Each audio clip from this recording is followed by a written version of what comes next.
Jarrett Dang. Our engineers are Jess Ndula and Nick Esposito. In New York, I'm David Brancaccio with the Marketplace Morning Report. From 8 p.m., American Public Media. Wayne Hogan of the Terrell Hogan Personal Injury and Wrongful Death Law Firm. Injuries can happen when you least expect it. For over 40 years, our attorneys have dug out the facts to help juries decide what happened and who's at fault. More at waynehogan.law. Baptist Health is a proud supporter of First Coast Connect with Melissa Ross. Baptist Health, committed to building a healthier community for all of us. More info at 202-4YOU or baptistjacks.com.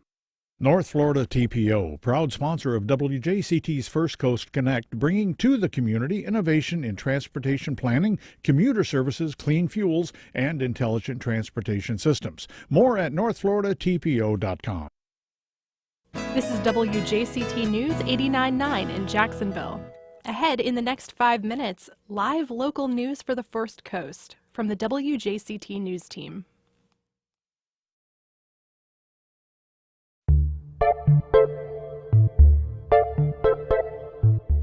It's the biggest stories from the week.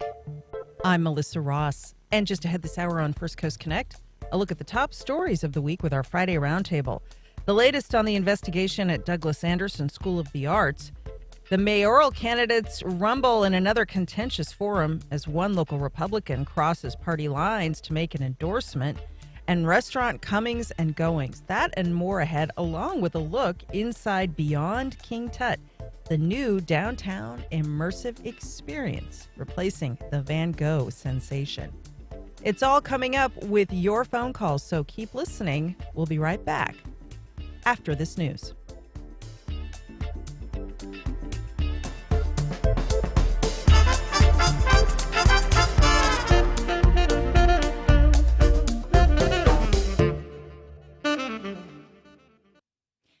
You're listening to WJCT News 89.9 in Jacksonville. I'm Bridget O'Brien.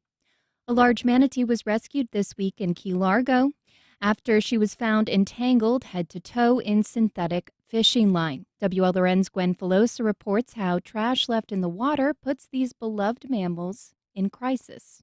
When Dooley the manatee was freed from a mess of fishing line, it wasn't the first time, or the second, or even the 10th. Monday marked at least the 13th time she's needed to be freed. The line had become twisted around her face, flippers, and tail. And fishing line isn't the only trap. Fishing line sinks and gets into the vegetation. As they're, using their pectoral flippers to feed themselves, they get entangled. I've actually had to respond to a manatee before who swam through a bicycle tire and started to grow around it. That's Dr. Scott Gearhart, medical director at the Dolphin Research Center in the Keys. He says the delicate process of detangling can take hours. The sea cows are especially at risk while feeding. Dooley is disfigured by deep cuts that make her even more vulnerable. She's got a groove just asking for that line to get caught in that groove again, and then we start all over. Dooley was treated and put back into the canal. I'm Gwen Filosa in Key West. Jury deliberation is expected to begin this afternoon in the trial against former Tallahassee Mayor Andrew Gillum. That's after attorneys finished calling witnesses yesterday. Closing arguments are set to begin this morning. Soon after the prosecution rested its case yesterday, Gillum's attorneys rested without calling witnesses. Gillum's co-defendant, Sharon Letman Hicks, called 3 witnesses. Both are facing charges of conspiracy to commit wire fraud. Gillum was also charged with lying to the FBI. Stay tuned to WJCT News. This is WJCT News 89.9 in Jacksonville. Opinions expressed on the Friday Media Roundtable are those of our panelists and do not necessarily reflect the views of WJCT News.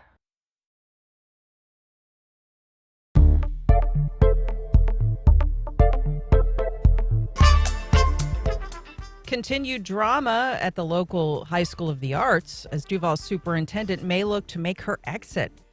One local Republican crosses party lines and endorses the Democrat in the city's mayoral runoff. And restaurants opening and closing across town. Some of the stories making headlines this week. Good Friday morning. We're live with you from Studio 2. I'm Melissa Ross, and this is First Coast Connect. Thanks for listening. Just ahead, all of the top stories of the week with our Friday Roundtable, and you can be part of it. Give us a call right now, 549-2937. Then later, we've got a preview of Beyond King Tut. Yes, it's the new immersive experience replacing the Van Gogh sensation. How you can get your tickets. That and more just ahead. But first, it's Friday, and here to round up the week's news, we're so pleased to welcome another fabulous panel, beginning with City Council member Randy DeFore. Good morning. Good morning, Melissa. Thanks for having me. Good to have you. Tim Gibbons, editor of the Jacksonville Business Journal. Good to be here. And regular contributor Charles Griggs. Good morning, Melissa. Who has his own podcast, by the way. That's right. All right, folks, you can listen live on the radio or catch our video stream at Facebook and YouTube. It's our Friday Roundtable. Call us up. Lots of news, as always. The number 549-2937. All right, let's begin with our top story. This week we learned attorneys for Duval County Public Schools Superintendent Dr. Diana Green and the City of Jacksonville Office of General Counsel have been looking to negotiate a separation agreement for the school's chief. We could see Green announce early retirement and exit her position atop the district. This as the school board is scheduled to hold another special meeting about her future, according to published reports. Green has come under fire amid the Douglas Anderson teacher scandal, even as many of her supporters point out. They believe the investigation is being used in a political way to damage her career. Now, the board is also hiring a Fort Lauderdale law firm to investigate the district's handling of teacher misconduct complaints at DA. We're talking about schools. First off, give us a call at 549-2937. Let us know your thoughts. Emails to firstcoastconnect@wjct.org. Tweets to @MelissaInJax. Charles Griggs, let's begin with the news that the school board and Diana Green could look to be negotiating her exit from the district over this matter at Douglas Anderson. The board says reports of inappropriate teacher behavior should have been submitted in a more timely manner. Green's defenders say these issues at DA are being weaponized against her. What are your thoughts?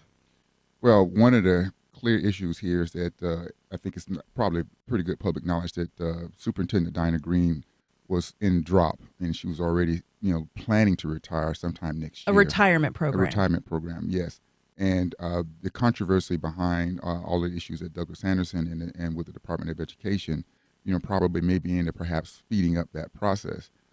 Interesting enough that our former Superintendent of the Year has been supported by many members of the community, saying that they don't feel like she's gotten enough of an opportunity to look into the situation that has been causing so much controversy around the situation at Douglas Anderson.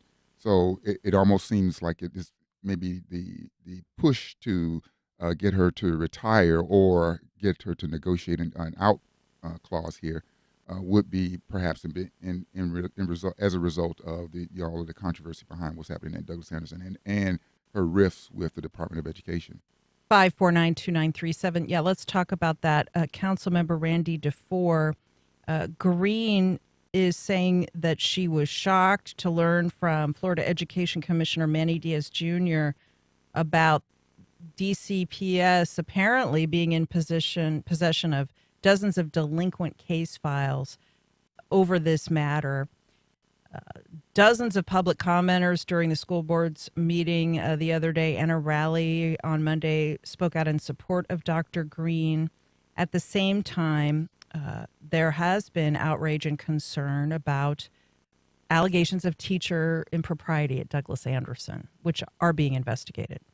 Correct. I think that there were 50 files that had not been appropriately reported to the state level. And, I think any superintendent right now in the state of Florida is under tremendous amount of pressure. The thought is that the public school system is broken. The administrations across the state are more inclined to protect the system than to protect our children. And so they are, and I say they, I think that there's a lot of pressure on these school boards coming from the state level to really hold their superintendents accountable. 549-2937. 2937. Tim Gibbons, let's talk about that. Of the 12 Florida school districts that defied the governor's ban on mask mandates in schools, only 5 still have their original superintendents. And this week, we learned that Leon County Superintendent Rocky Hanna, that's Tallahassee, is under investigation by the state.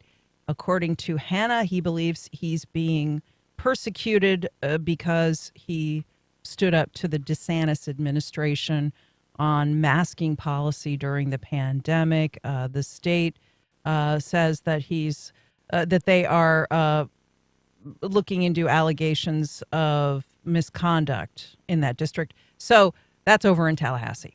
I think that's one of those things where sometimes we struggle to deal with complicated things. It is possible that the superintendent or that the school district did not do what it was supposed to do in the case, that they should be investigated, they should be policies, procedures, processes, or people should change.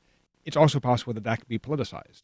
And I think that's one of the things that you read some of the discourse around this where it's either Green is being unfairly attacked or superintendent has to go. And I mean, it's very possible that, I mean, these are, as Randy said, these are children's lives we're talking about. And there is a responsibility for the school district to take care of their charges. But that doesn't mean that this is not also being politicized. Yeah, I think both things can be true. I think that's such a good point. It's 5492937. I should disclose that both of our daughters attended Douglas Anderson School of the Arts. Neither is currently enrolled there.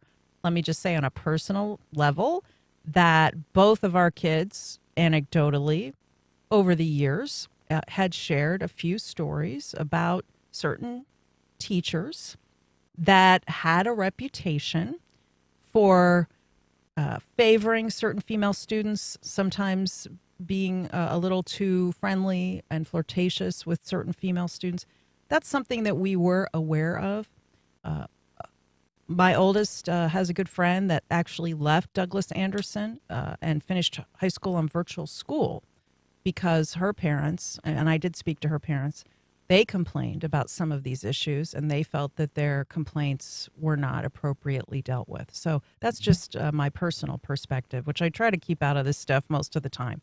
But we did have that happen. So Charles Griggs. Yeah, I can disclose the same thing. My son attended Douglas Anderson. I think he graduated in 2006. The environment at Douglas Anderson is one of creativity, and it's different than in most other public schools here in Duval County. And so I think in a lot of cases, those students, perhaps embraced that maybe a little bit too aggressively, and maybe the teachers did as well, the administration. But that's why I think in this case, people can separate the difference between, what's being investigated at Douglas Anderson and the job that Superintendent Diana Green has done throughout the county. And like we just mentioned here earlier, we know that there's possibility that this is being politicized because of the opportunities or disagreements that the superintendent has had with the administration, with the state administration. I mean, think about it. Go back to the book banning video when it went viral. The governor was very much upset about how that story came about and the attention that came here to Duval County. That was one incident that didn't bode well for Duval County, and the way that the superintendent has looked at implementing some of the vague laws that have been coming out of the state has been, it's been different and, very nimble on how they've been implemented here in Duval County. So, the superintendent and this local administration has been saying, hey, we've had an opportunity to take a look at the best way we should educate our students. And sometimes that crosses, comes counteractive to what the administration or what the state government is asking them to do. Randy DeFore, an outside law firm is going to conduct an investigation, which seems like the proper course of action at this point. I totally agree with you, and I'm horrified to hear what you just shared, Melissa. Yes, I mean, especially given what I'm just hearing here, I mean, that absolutely has to be an independent entity that can look at this from a neutral perspective to find out exactly what happened and to make sure it doesn't happen again. And let me ask one more question of you before we go to phone calls. Is it appropriate for investigators to hold the leadership at the school accountable rather than the superintendent, or does the superintendent have culpability if the findings are that complaints were not appropriately handled? I mean, that's covering business. There's always that question of is it the CEO, and that I think is the question in any of these issues, that if, as it seems, that these are long-standing things that are ongoing, did the superintendent know about it and make a decision to not do something? Probably not.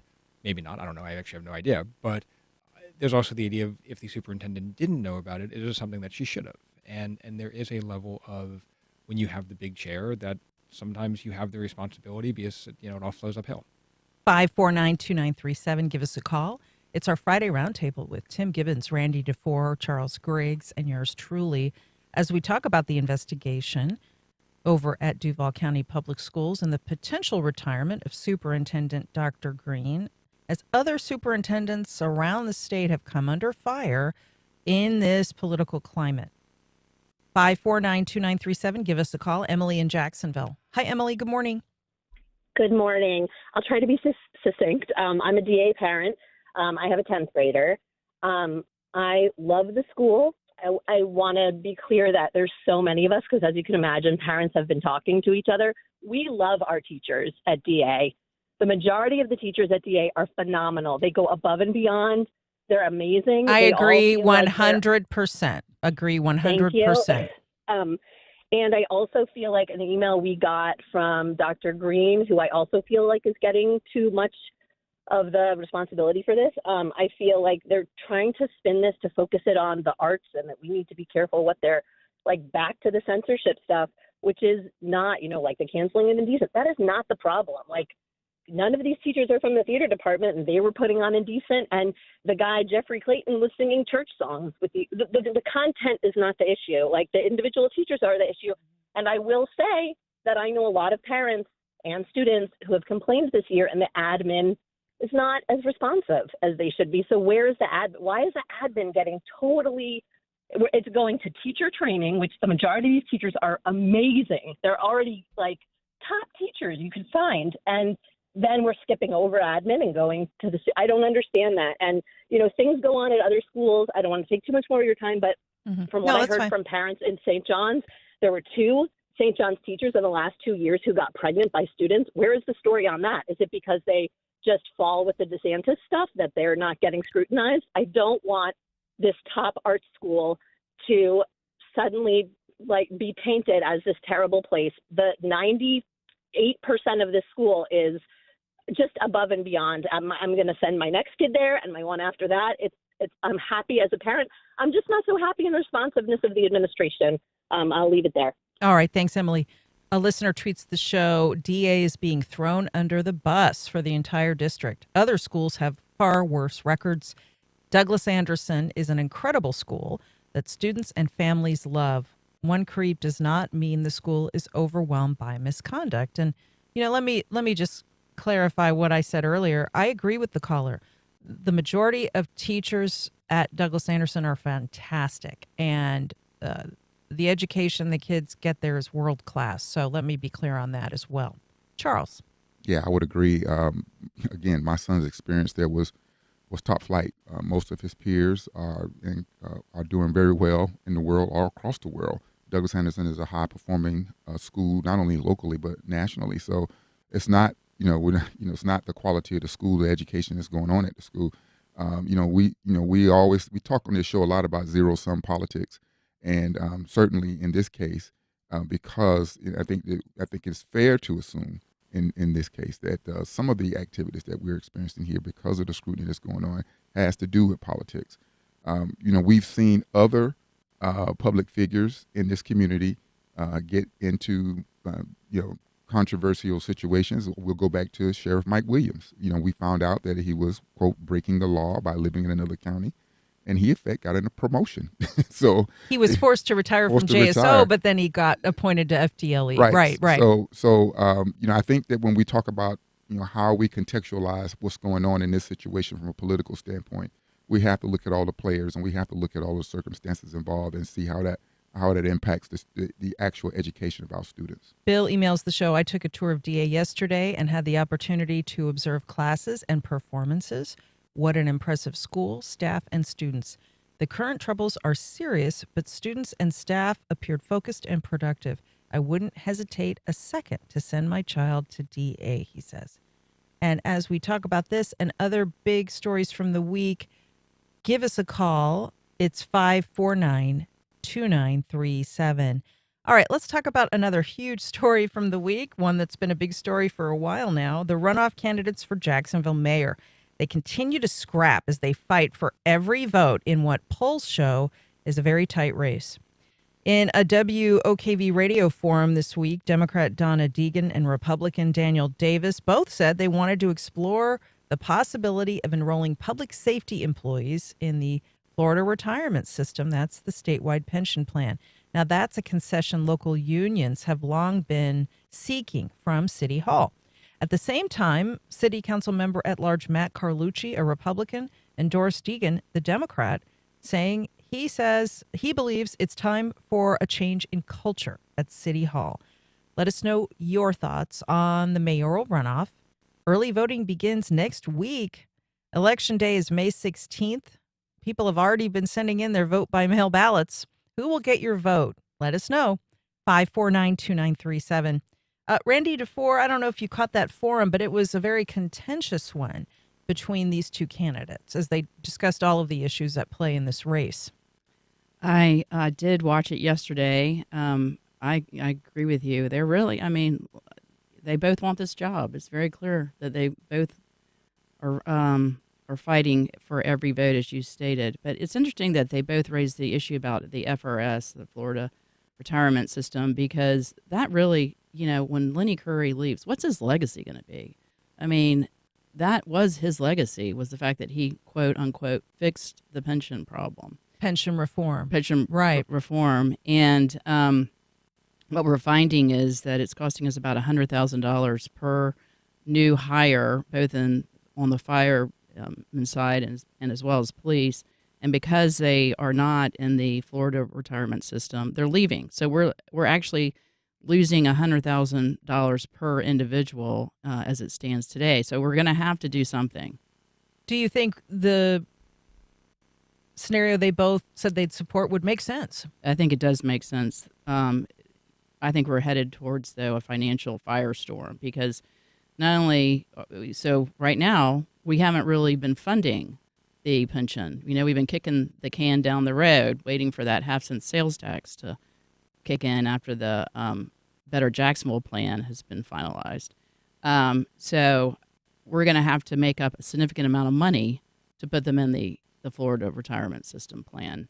And then we also, once you're in that plan, you then are responsible for any other plans or within the state that may be underfunded. So it's a big nugget that we're going to have to pay. So we didn't fix it, basically. So whoever gets elected to this position is going to have one big headache. Correct. Yeah. Among many others. Let's talk about all of the others. It's 549-2937.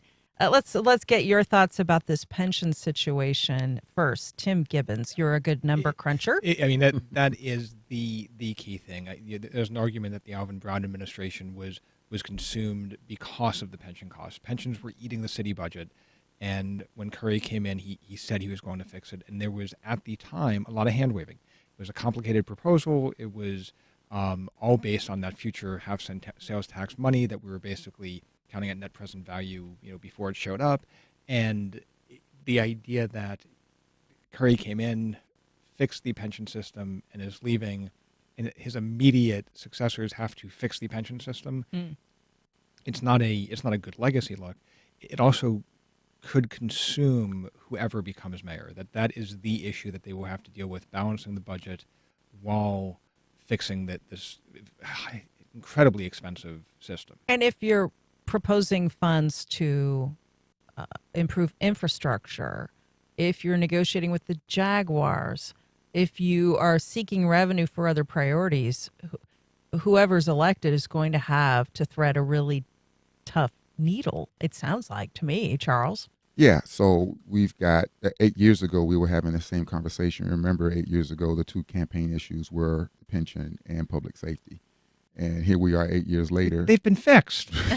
Same issues. Same issues. Everything old is new again. Groundhog Day. Right. And so, again, I mentioned, I don't know how many times I've said this on the show, we get 3 talking points when we hear politicians talk about, and they're trying to get support from the community. And it is public safety, it is jobs, and then it is police, in specific public safety. We want more officers on the street.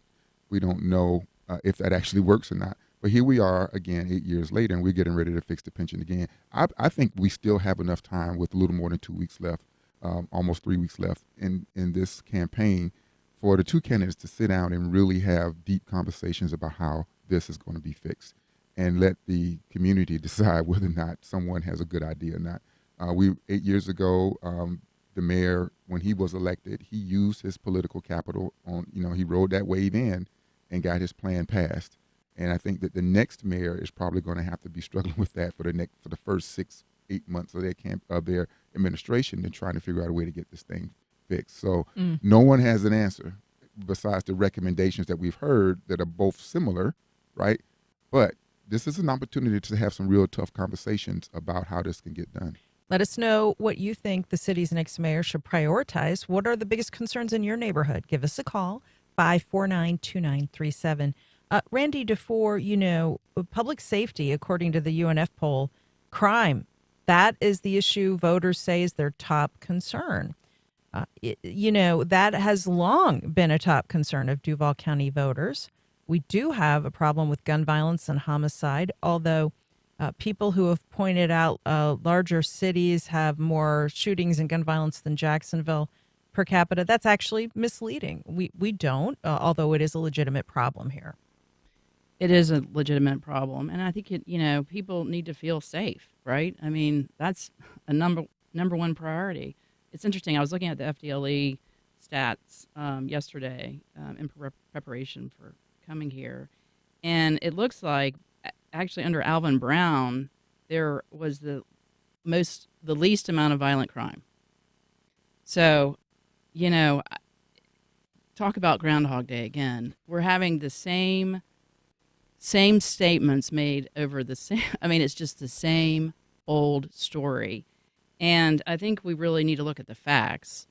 This is where the Jacksonville journey comes into play, and community policing. Having boots on the ground. When I came into office, I said I want to see a police officer. I'm tired of seeing police officers driving by. I want to see them in my community. I want to see them walking the streets. And so to Officer Williams' credit, Sheriff Williams' credit, he put bikes back on in my community. And so, look, I think that just to add, this whole thing about adding more and more police isn't the answer, actually. We have to do something along the lines of the Jacksonville Journey program. We have to have intervention and work with the family systems to help break the cycle. That was an anti-crime prevention and intervention program that former Mayor John Payton, a Republican, successfully implemented. It got defunded over the years. It was making a dent. Let me ask you, Tim Gibbons, while we talk about crime and other issues, also this week we saw Councilwoman DeFore's colleague, Matt Carlucci, Republican city councilman at large, endorse Donna Deegan, saying he likes her stance on public safety and other issues and that it's time for a change in culture at City Hall. Do these types of endorsements matter? I don't know. I think that will be interesting as it plays out, particularly with a Republican running against a Democrat. We clearly saw in Alvin Brown's election that having Republicans come out in support of the Democratic candidate does make a difference. But I think more that message of change may or may not resonate with voters. One of the oddities to me in this race is the idea that Daniel Davis is running both as the successor to Lenny Curry and in opposition.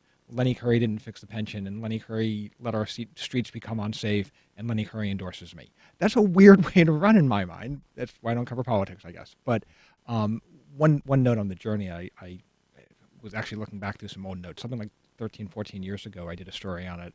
And in the interview, we were talking about, the problem with the journey is that it's a long-term thing. You don't see impacts immediately. It takes some time. The city has to Right. fund it for a decade, and then we'll have an impact. And that didn't happen. Yeah. Mike in Mandarin, 549-2937. Mike in Mandarin, good morning. Hey, good morning.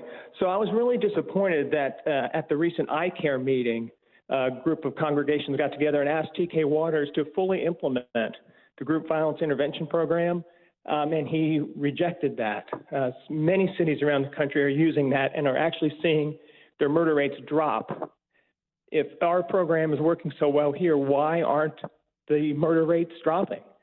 He needs to fully implement that, and it was really disappointing that he chose to reject iCare's proposal. Yeah, thank you for that. We did have the iCare folks on recently, and Sheriff TK Waters did attend their Nehemiah Assembly, Charles, where they pressed him on looking at issuing civil citations for adults for minor offenses. That's a data-driven approach that has been proven to positively impact crime rates in other cities. Now, the iCare folks previously were able to get local law enforcement to start doing civil citations for juveniles for minor offenses to keep them out of the, the so-called school to prison pipeline. But the sheriff said, no, I'm not going to consider that. And so that was a point of conflict. Yeah. And the perception is that you're not tough on crime as a sheriff and as law enforcement. And I can tell you, we were talking a little bit before the show started about my role on the Jacksonville journey. I was on the original oversight committee, and what we saw was a clear investment in the prevention aspects of how we deal with crime in our community.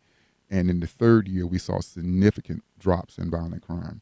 And, if you look at this from a perspective of something you invest in, it would, stand to reason that you would invest more in it instead of less. And we understand that during the waning years of Alvin Brown's administration, the city was besieged with the pension problem. We were a looming pension problem that we were talking about, less revenue and less opportunity to invest in crime. But the moment we had more money in the coffers, we should have been going back to that well, saying it worked before, it'll work now.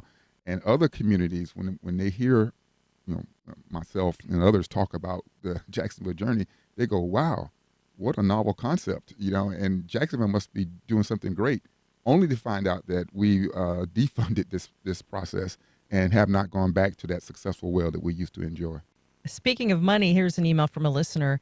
Ironically, if the $11.5 billion sale of JEA had happened, the pension fund problems would be fully funded, plus every other city obligation, and we would still have left millions for the city's rainy day fund. That gets back to the whole rationale for selling JEA, which, of course, didn't happen. Councilwoman DeFore. I see you looking at me. Well, that's what people do when they don't. I'll just say. Because you're going. So what you would do is you get the money and then you spend the money, and then what do you have? It's sort of like a company that trying to grow and they just lop off an arm or a leg trying to continue. It's just a bad decision. It's an asset that will continue to provide to the city. The goose, they call it the goose that laid the golden egg. It just, look, we would have spent all that money and we probably would have had a pension problem because it was not going, the money wasn't going where it should have been going. It would have been a big kick of the can down the road. Yeah. And you've been vocal about that and the allegations of corruptions around that effort to privatize JEA. Let me ask you as well, when it comes to the Jaguars, because that's another big line item, what the city's going to pay the NFL team, the candidates at a recent forum, Deegan and Davis, traded barbs over how they would negotiate on stadium improvements and other costs with Jaguars owner Shad Khan. That's something that your successors on the city council will, because you're termed out this summer, they're going to be looking at that. What were your thoughts about how these two candidates would handle that issue? I have to tell you, I was very surprised that Daniel Davis said that he didn't need any help, that he would negotiate this probably $500 million to $1 billion deal because he had the skill set to do that, and he could do it all by himself. Well, I can tell you, being in the corporate America. That's nonsense. I mean, no one has those kinds of skill sets. What you do is any CEO would do is they bring the best, the brightest, those that have had that experience to help ensure that you get the best deal possible. And a great example of where that didn't happen, I mean, it's ego too. I mean, that's what's so shocking. I mean, look at Lot J. Perfect example. We had a person in the administration of Lenny Curry who had no experience in negotiating a multi-million-dollar deal, negotiate the Lot J deal, a $500 million deal that consisted of the following: a sports bar, a mediocre apartment complex, and a Hampton Inn. I reached out before we were to vote to get some sense from other people that had actually done similar deals in other cities, including Atlanta, and I can't remember the other cities right now. But anyway, I talked to them who had negotiated the deal. These are people that were attorneys, had to negotiate these deals, and they said, Randy, Jacksonville, Florida is the laughing stock right now throughout the country based on this Lot J deal. People are saying, don't you dare think we're Jacksonville, Florida. If you think we're going to give you that deal, no way in heck. So that's what you're subject to if you don't have the right people at the table. Wow. Yeah, and Melissa, I'll add, as far as stadium deals are concerned, I think we have an opportunity to look at what they did in Nashville. They just finished completing their deal there, and that is a deal that was a three-pronged deal between the state, the city, as well as private funds and the team. And the NFL actually kicked in on the deal. So it's very complicated how these deals get done. And it's based upon what we saw with Lot J, it was really sort of only local public funds and the Jaguars. And so if we're looking at a deal that's going to look like that, we're already operating from a disadvantage. Of course, that Lot J deal didn't happen because the taxpayers revolted. Tim Gibbons. And taxpayers are not in polling in favor of spending the $500 million or more, or $500 million or more that it would cost for the stadium. I'm sure that will change depending on how the Jaguars do this year. But it has to be done. I mean, if the Jaguars are going to stay here, they will need a refurbished stadium. But whatever is done is going to face taxpayer opposition. And the only way it will get through taxpayer opposition is if it's a well-negotiated deal. I think the city has a history, actually, of trying to do some of this stuff on their own. There are some very talented people in the Office of General Counsel. There are very talented people who work for government. But these are one-off deals. They're not there is somebody who negotiates with the NFL all the time. If you're a land developer here, there are 3 or 4 attorneys in town who you hire to do your projects because they do the high-end land deals in Jacksonville. You're not going to go and negotiate over an apartment complex on your own, 549-2937. Let us know your thoughts about the city's mayoral runoff. As I mentioned, early voting starts in May. Election day is May 16th. Anita in Jax. Go ahead, Anita. Good morning. I want to go back to the Jacksonville journey as well as the current crime crisis in Jacksonville. I know that the Kids Hope Alliance was supposedly going to be the answer to problems. I've been to the website fairly recently, and I was unable to get any information from it. There were no minutes for meetings that have been held, and it's just a list of resources, really. So I'm wondering, what is the purpose and who is overseeing all the activities there? Let's talk. Sure. The Kids Hope Alliance is part of an overall effort to support children, reduce crime, build families in the city. Charles Greggs. Yeah, so the Kids Hope Alliance has, they do a pretty good job of funding very robust, family after-school programs for students and families. But I think many would argue that it's not enough. It's a way to, it's kind of like a part of the Jacksonville Journey 2.0, where most of them, a lot of the funding went to after that process. Many of the programs are directed directly, specifically for after-school programming and some Saturday programming. But a lot of the community organizations that, they fill out applications for grants and they get their projects funded. And I'll have to say, in full disclosure, for 100 Black Men, which I'm a part of, our STEM program. 100 Black Men of Jacksonville. Yeah, our STEM program is funded through the Kids Hope Alliance. So in partnership with a Star Foundation. But there are plenty of organizations that are being funded to do after-school programming to keep kids busy and learning throughout the community. On Facebook, Catherine says, is actively campaigning against a mayoral candidate by a sitting sheriff normal? I don't remember this happening before. How would Sheriff Waters properly serve Donna Deegan when she wins, she says. We have seen Sheriff T.K. Waters cutting ads for Daniel Davis, and Davis has touted his endorsement by the sheriff and fire, law enforcement. And that typically makes a difference. It draws out some voters. Yes, it does. I do think there's a question of ethics on that. Is that really ethical? And the thing that really bothers me the most, I think I had too much coffee today because I'm really going. But these racist commercials and the fact that T.K. Waters sits there and endorses a candidate that these commercials are just hurting our community. I mean, I have had friends of mine. I'd be interested to know your thoughts. To say how can they say that about our Black community? Basically, they're inferring that it's just bad. I mean, you're talking about the ads criticizing Deegan for participating in Black Lives Matter. And then walks. Correct. Okay. And then you have T.K. Waters supporting that same candidate that's doing. It's concerning. It's concerning. It's a bad look for Jacksonville. The negative ads in the March primary drew a lot of backlash. People said they're really tired of them. They want to see more positive campaigning.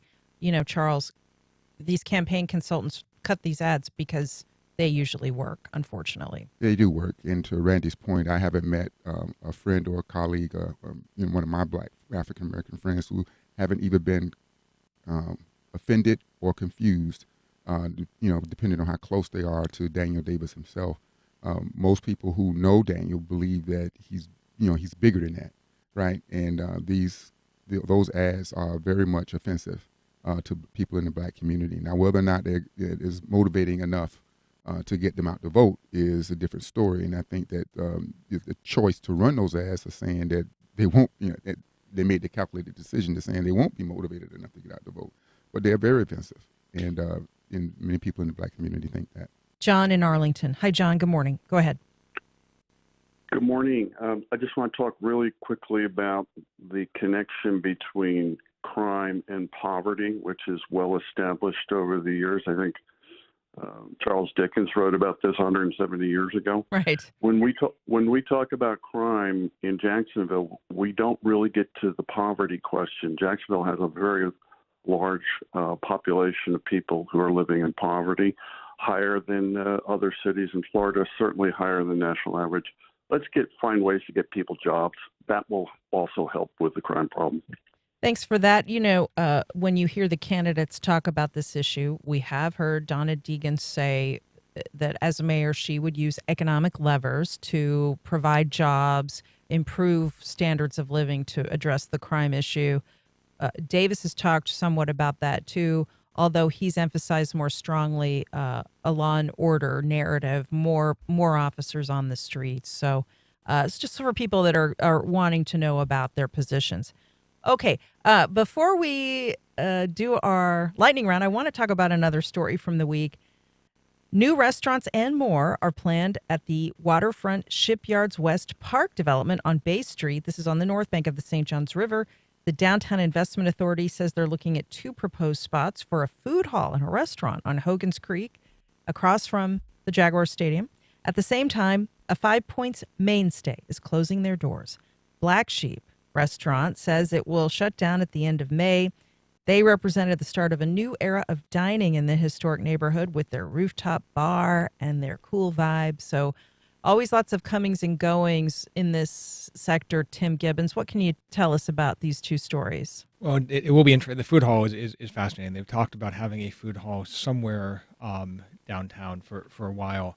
But that's the general thing of downtown needs more to do. I was out last night before the river jams, and you could see throngs of people on the street, even with the rainy weather, and that's what downtown Jacksonville needs. Black Sheep shutting down is the type of thing. If you look at the some of the emails I received after we posted that story, people are really going to miss the place. It arguably helped kickstart the restaurant scene in Riverside.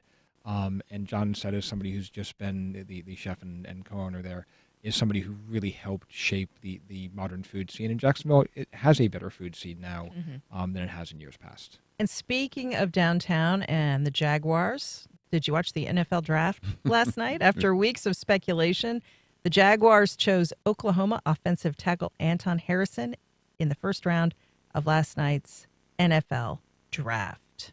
Charles. Not a very sexy pick, but a necessary pick for many of those who watch the team, given the fact that their starting left offensive tackle, Cam Robinson, will probably be out due to suspension by the league. Maybe perhaps for people are speculating that it may be about 6 games. And with the loss of their previous right tackle.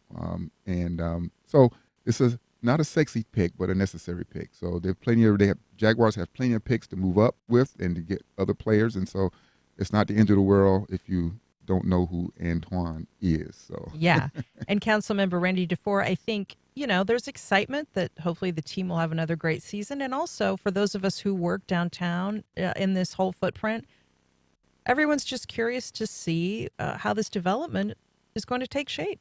Yeah, I'm actually really excited about the town hall. There's a rendering. Hall. Yeah, I'm looking at the rendering right now. There's a rendering, and going back to kind of Mayor Curry's legacy. I mean, this could be it, right? I mean, I think there's an opportunity to have a museum row. This whole area, they've spent a lot of time kind of putting the puzzle pieces together, and we have waited a long time for something positive, and I think this is the answer. Let's hope so. Yeah, well, not to be cynical, but renderings are a lot cheaper than building, and it feels like Jacksonville is the town of renderings. That's sometimes. right. It is. Other communities have done a really good job of finding ways to connect one area of town to another. We have not been able to successfully do that yet. And hopefully this rendering... Hope springs eternal. Right. All right. Almost time to say goodbye to our incredible panel. But first, let's see what else is on their mind this week. Yes, it's our lightning round. Randy DeFore, what's happening in your world? All right, so there's a shop called Mixed Feelings. It's Mixed Feelings Pie Shop. Pie shop. I love it. Yeah, in my district, opening up this Saturday at 10 o'clock at 5 Points. Park Street. Yes. Please, listen, it's the best experience. If you want the best pie in town, or I'd say in the South, 100%. Yelp rated them the best pies in the state of Florida. Believe it. Mixed Fillings Pie Shop. Check it out. It's great. Tim Gibbons. They are truly amazing. Also, the manufacturing plant being talked about for Cecil Commerce Center, 180 jobs, $270 million plant, have a huge impact on growing that area and growing the region's manufacturing base. So, all righty. And Charles Greggs. And congratulations to Lift Jacks. They on the ribbon cutting of the renovated Flossie Brunson Park over in the east side, out east. They just did that earlier this week, and with a lot of partners, including the city of Jacksonville. Congrats to Lift Jacks. And folks, join me and my co-host Danny Rivero from down in Miami today at noon for the Florida Roundup. We'll tell you how an anti-immigration bill got watered down in Tallahassee thanks to Florida's strong and robust and powerful immigrant community. And then Saturday at 4, don't miss What's Health Got to Do with It with Dr. Joe Servin of Mayo Clinic and his monthly medical roundtable. And I want to thank both, or actually all three of you, for joining us. Tim Gibbons, Charles Greggs, Councilmember Randy DeFore. So good to have you. Thanks so much for being here and have a great weekend. Thank you, Melissa. Thank you, Melissa. And when we come back, a closer look inside the new immersive experience coming to downtown as Van Gogh leaves town. All your questions answered about Beyond King Tut. When we come back, it sounds amazing. Keep listening. We'll be back in a moment.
This week on Science Friday, exploring the mysteries of reading.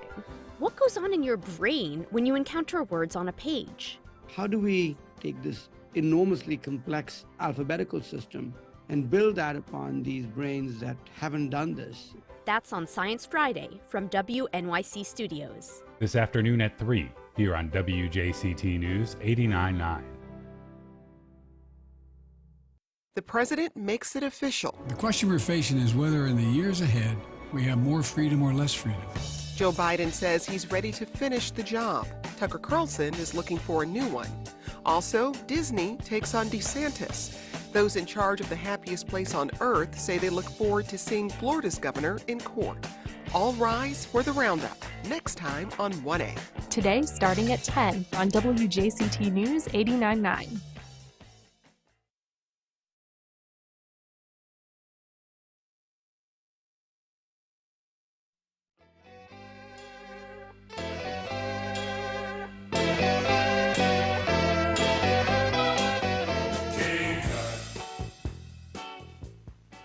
Welcome back. Remember that one? I'm dating myself, but I think some of you remember it. Okay, it's the newest immersive experience coming to town, an exhibition created in partnership with National Geographic to celebrate 100 years since the discovery of King Tut's tomb. Now, for more on this, I spoke with Mark Locke. He's creative producer of Beyond King Tut, the immersive experience. Let's listen. Hi, Mark. This sounds really exciting to see what will be following the Beyond Van Gogh exhibit. Tell us about Beyond King Tut. This is the 100th anniversary of the discovery of Tut's tomb. Some say the greatest archaeological discovery of all time. The artifacts from Egypt are back in Egypt and will be there for many years to come. And we thought with National Geographic's help, we could put something together in this immersive world, these large-scale projection displays and experiences that not only celebrates that anniversary, but speaks to the most famous of all the Egyptian kings, the boy king, Tutankhamun.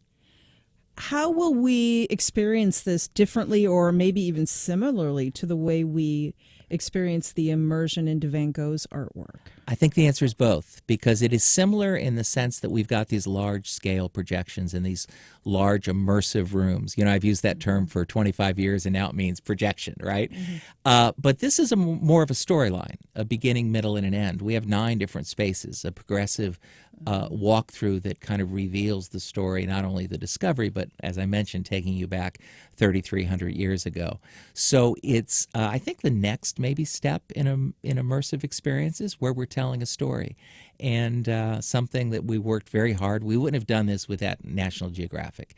Not only their expertise, but their photo archives, their video archives, their continuing work now in Egypt as we speak today, doing DNA work to look at Tut's family tree, but working with National Geographic, having the access to these images and their ability to tell stories. I say it's like jumping in the pages of a National Geographic magazine that soars above you.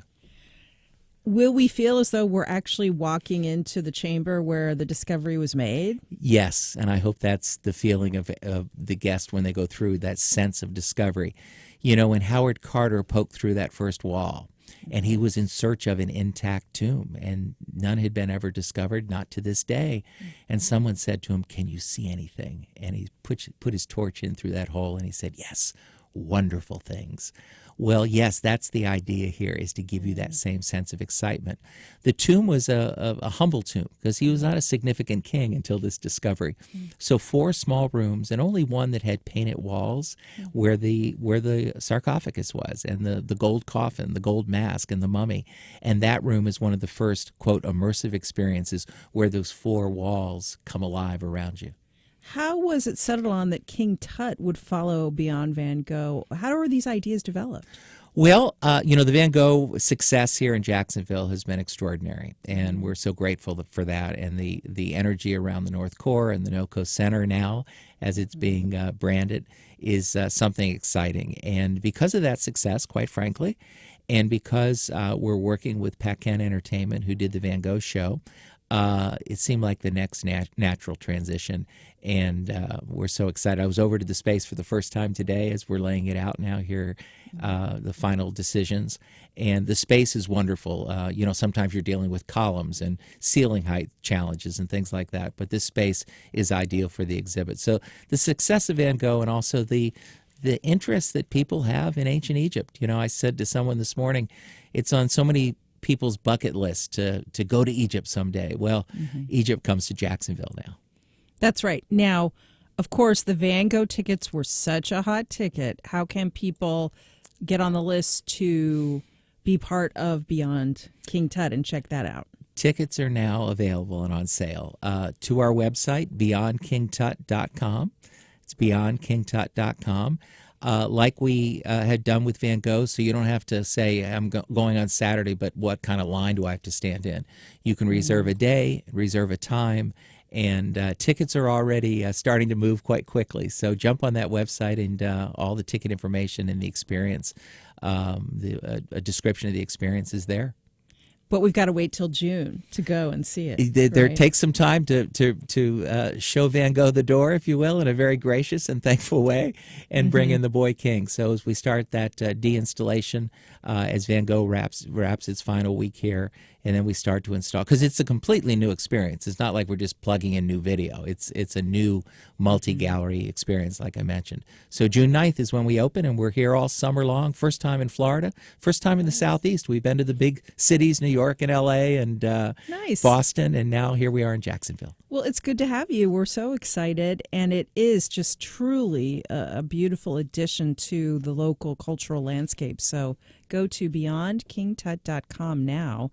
Reserve your tickets for the follow-up to the Beyond Van Gogh exhibit. This is Beyond King Tut, the immersive experience, opening in June. Creative producer Mark Locke, it's good to talk to you. Thank you. Pleasure to be with you. Get those tickets now. These exhibits are wildly popular. And thanks for listening, everyone. Thanks also to David Luckin. We had a lot of fun listening to this song today. It brought back some memories, didn't it, David? Thanks also to Heather Schatz, Isabella De Silva, Michelle Coram, and our intern Kathy Waterman answering phones. I'm Melissa Ross. This is WJCT News 89.9 Jacksonville. Have a great weekend.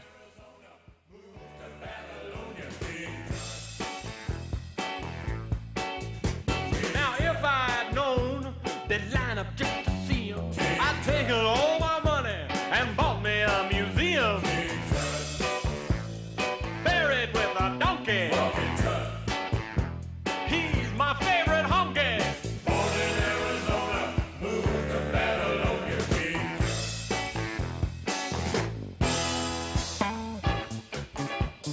Dancing by the night. The ladies love the style. Rockin' for the mile. He ate a crocodile. He gave his life for tourism.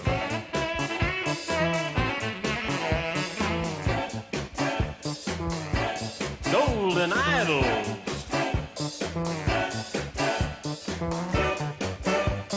He's an Egyptian.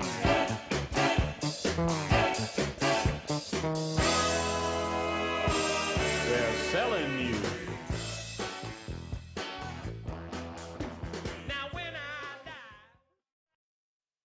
Support for First Coast Connect is provided by Baptist Health and the North Florida TPO.